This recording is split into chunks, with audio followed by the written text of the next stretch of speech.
Sutikno Miji, who lives in Semarang, Indonesia, resides with his wife and 2 sons, Guntur Surono as the eldest, and Jario as the youngest.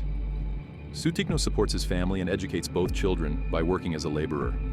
However, his hard work and effort are not appreciated by Guntur, his eldest son. Since junior high school, Guntur has been difficult to manage with his free lifestyle. He often comes home at his leisure just to eat and ask for money. At school, Guntur frequently gets into trouble due to fights and disrupting his classmates, stemming from his cocky attitude. Sutikno and his wife have attempted several times to advise Guntur to change for the better, as Sutikno is willing to work hard to educate Guntur for his future. However, Guntur never listens to his parents' advice and often rebels. In 2023, when Guntur turned 21 and had dropped out of school, his behavior escalated. He pressured his parents to buy him a motorcycle. Even after purchasing the bike, he spent a lot of money modifying it to participate in illegal street racing with his friends. Additionally, Guntur often hung out with his friends while consuming alcoholic beverages. On his Facebook account, he proudly declared himself the god of drinkers and portrayed himself as a criminal, believing he was tough and cool. Guntur's actions overwhelmed Sutikno and his wife. Guntur had become a nuisance to those around him and was often the topic of gossip among neighbors, which embarrassed Sutikno and his wife. For the umpteenth time, Sutikno tried to counsel Guntur in a calm manner, but the conversation ended in an argument. Guntur, feeling invincible, refused to be advised, and even once yelled and threatened his own family if they interfered in his affairs. He believed he was an adult entitled to determine his own life path, despite still relying on his parents for food and money, as he had no job. Due to the ongoing conflicts leading to arguments, Sutikno and his wife decided to temporarily move their youngest child to his mother's parents' house in Singorojo, which is about half an hour's journey from their home. They moved there without Guntur's knowledge. There, Sutikno, his wife, and their youngest child felt more at peace and safe, while Guntur lived in Semarang with his friends, maintaining his previous lifestyle. During this time, Guntur frequently posted dancing videos on his TikTok account, seemingly unconcerned about anything other than his own enjoyment. However, after 7 months living at his in-laws' house, Sutikno and his wife suddenly received news from relatives in Semarang that Guntur had suffered a serious motorcycle accident. At that time, Guntur was lying alone in his home in Semarang, without anyone to care for him, including his friends. Hearing this news, Sutikno and his wife still felt that Guntur was their flesh and blood.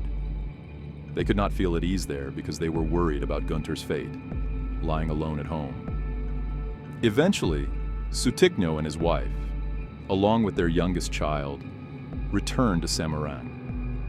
Upon their arrival, they immediately took care of Guntur, hoping he would change for the better. After several weeks of being cared for with love, Guntur finally regained the ability to walk. However, his cocky behavior resurfaced. At the end of 2023, specifically on December 29th, Guntur received a call from his friends inviting him to celebrate New Year's Eve with a party. Responding to the invitation, Guntur immediately got ready to leave. Sutikno and his wife tried to forbid him politely from going out since he had not fully recovered. Sutikno was worried Guntur would return to his bad company, but Guntur ignored their advice. As a result, Guntur ended up arguing with his parents, and without regard for anything, he left. After celebrating the New Year with his friends, Guntur returned home later that day, around 3 p.m., in an unstable condition. Jario, of course, was upset and angry at Guntur for coming home again in a state of intoxication. This seemed to show a lack of respect for their parents. Consequently, the younger brother reminded Guntur. However, Guntur, who was not open to reminders, became emotional, leading to a fight in the house. In fact, Guntur even went to the kitchen, grabbed a knife, and threatened to harm his younger brother. Because of the commotion, Guntur's mother, who was in the room, immediately came out. She was shocked and screamed upon seeing Guntur pointing the knife at his younger brother. Hearing his wife scream, Sutikno, who was in the backyard, rushed into the house. He was equally shocked to see Guntur holding a knife and yelling, even threatening to harm his brother. Guntur's mother felt anxious.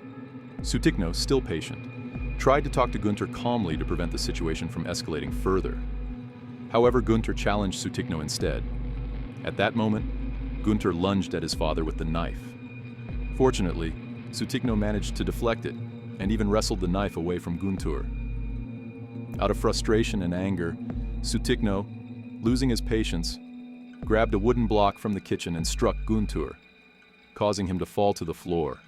In his fury, Sutikno then picked up a brick from the back and hit Guntur on the head several times until he stopped moving and breathing.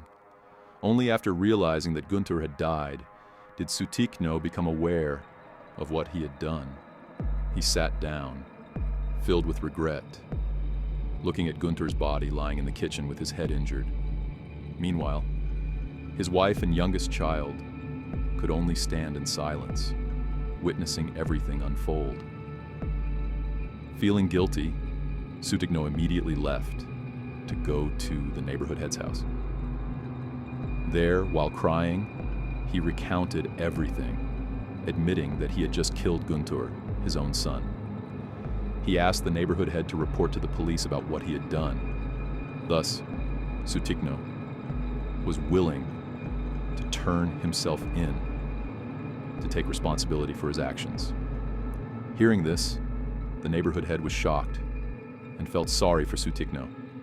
However, since a life had been lost and Sutikno had requested to be reported to the police, the neighborhood head immediately went to the nearest police station to report the incident. Shortly after, the police began arriving at Sutikno's house as the crime scene. There, Sutikno surrendered to the police and was promptly taken into custody. Meanwhile, the crime scene was investigated by the police, and Guntur's body was secured and taken to RSUD Dr. Karyadi for autopsy. In the meantime, Sutikno was taken to Semarang police station for further questioning. There, Sutikno was very cooperative. In addition to surrendering, he explained and confessed everything. He stated that he had killed Guntur, his own biological son, in order to protect his wife and youngest child, who were threatened by Guntur, who was holding a knife. Sutikno acknowledged that he initially tried to speak calmly with Guntur, but was instead challenged and attacked with the knife. This pushed Sutikno to become emotional. However, because his emotions had spiraled out of control, it ultimately led to a regrettable action. Hearing Sutikno's explanation, the police were concerned and felt sympathy for him. From his account, it was clear that Sutikno was a good person, not a typical criminal. Nevertheless, because Sutikno had taken another person's life, the legal process had to proceed. Crying and filled with remorse, Sutikno admitted his guilt and was willing to face punishment. He faced a maximum penalty of 15 years in prison.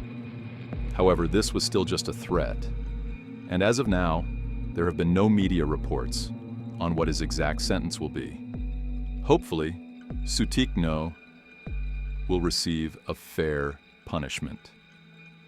I also feel sympathy for Sutikno as the perpetrator in this case, because I believe he is a hero to his wife and youngest child.